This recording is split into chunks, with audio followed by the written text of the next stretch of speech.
बढ़िया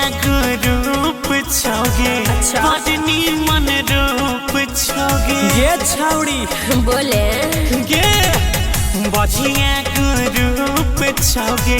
बदनी मन रूप छोगे एक पयक सब मल छही फारू एक पयक सब मल छही फारू मजा देबो हम चारू मजा देबो हम चारू जना दे तो मैं हरारू मजा देबो हम चारू आगे तो साथ ने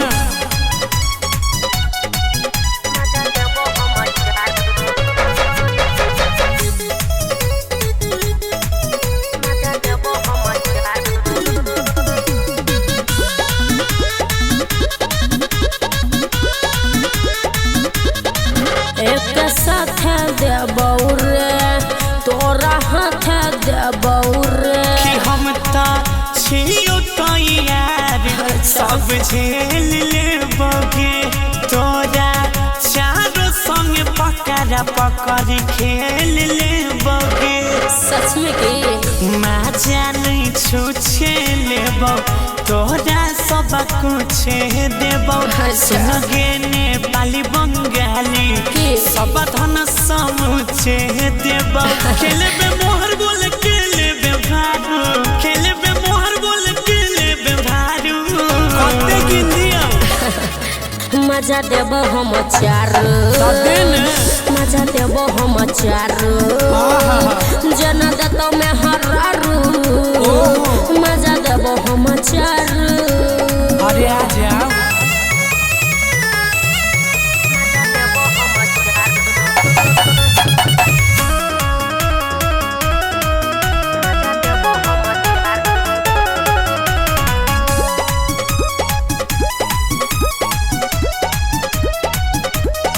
जतन कदर करबे रे उतन कदर करबे रे तू ता बुझ छही सब चीज सुने पहिले से सुखे जीवन में सुख मिले माहिले से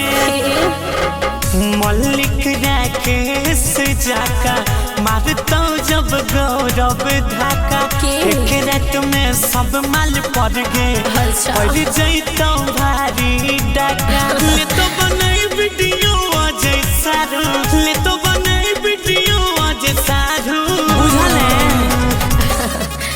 मजा देबो हम चारू